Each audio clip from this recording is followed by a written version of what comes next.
have 11 Palestinian names. Each had a hand in planning Munich. You're going to kill them, 11 men, one by one. They're all in Europe now. You'll stay there as long as it takes. Europe only, not the Arab countries.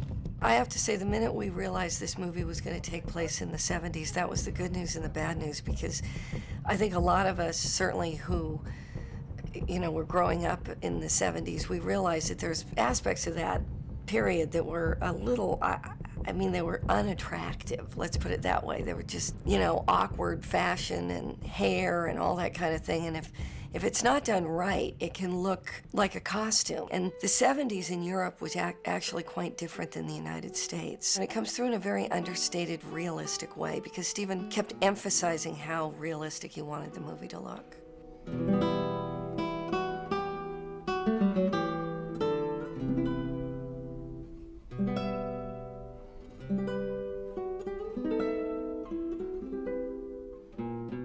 When I first started the movie, the idea that Steven wanted to pursue was literally going to the real locations where some of these events happened, some of the assassinations and the killings, as well as Munich, the Olympic Village.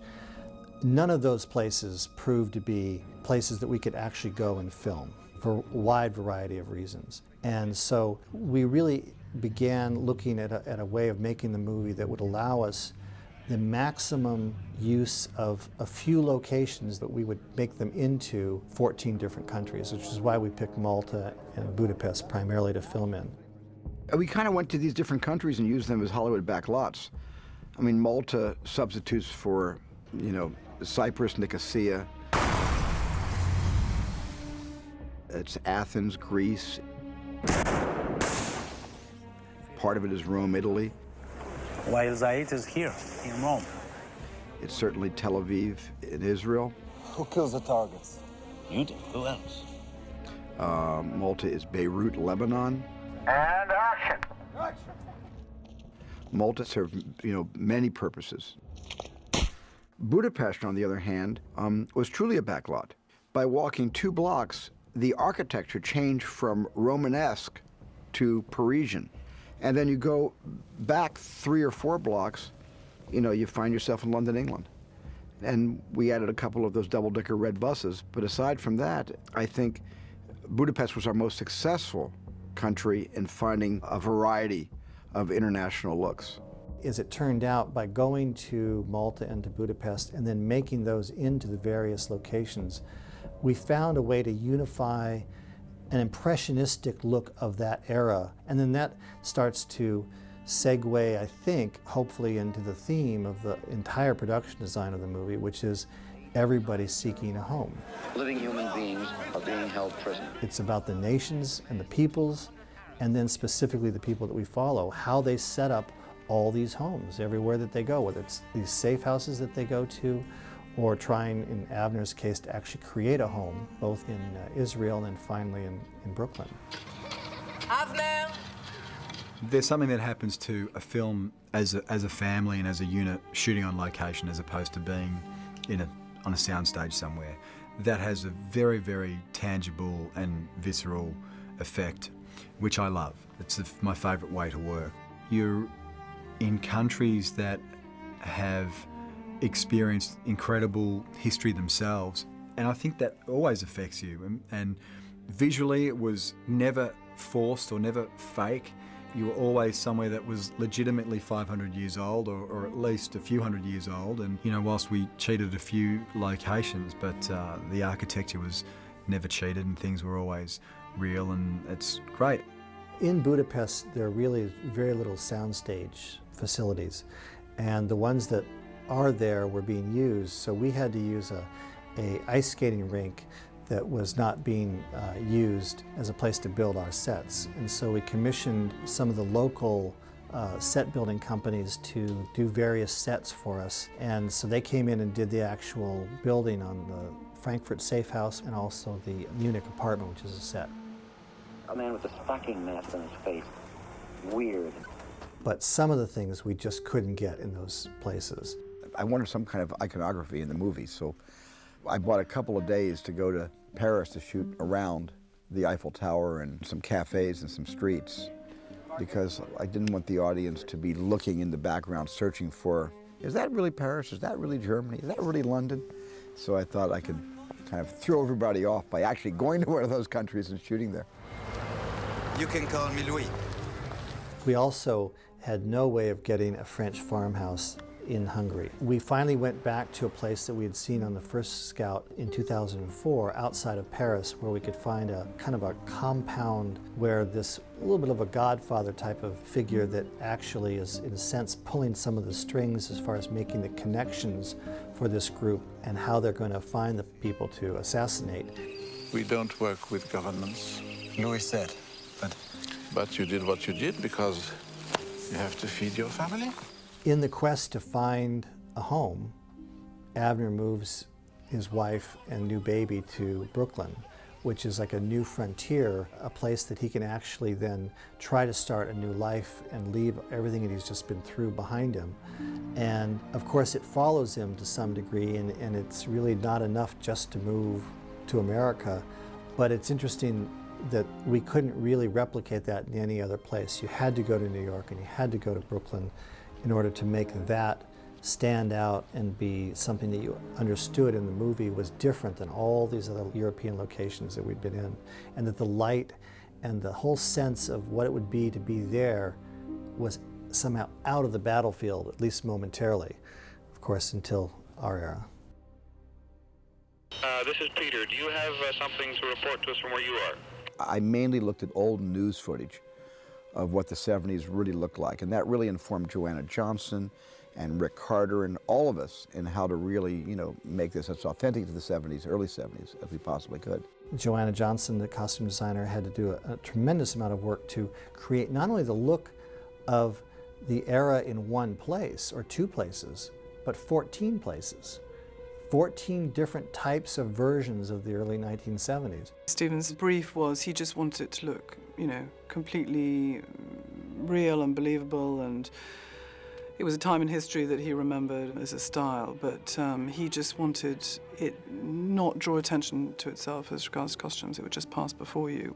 The costumes that Joanna has done, they're remarkable because she's not defined people just who they are, it's about sort of how they think as well, not just about what they say, how they think. It's strange, isn't it, to think of oneself as an assassin? Think of yourself as something else, then.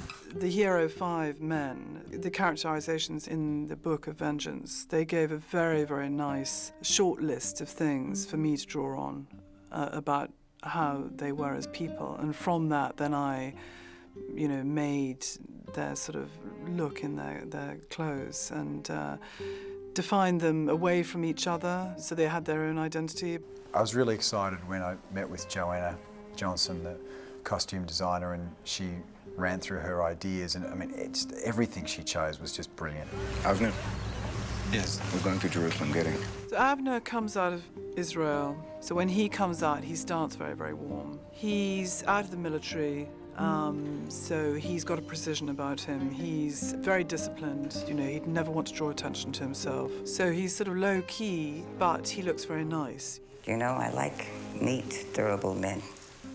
You like having the son of a hero around. And as he goes through the mission, that order in his clothes starts to break up. So when he's in Northern Europe and he's really starting to lose it, he becomes much cooler. And then he takes on the mantle of being in a modern world, and he embraces the denim culture, first of all, which is also cool and modern. And also I thought it was a sort of slight homage to Steve. I felt that they had a really close bond at the end, being the sole survivors. Are you sure it's him, Avner? It seems to me the way Stephen's approaching it, the way he's filming things, and a lot of reflections, a lot of styles which maybe you've seen in films of the era, which I've always found incredibly stylish anyway. It's one of my favorite periods of movie making. Keep talking. Ancora.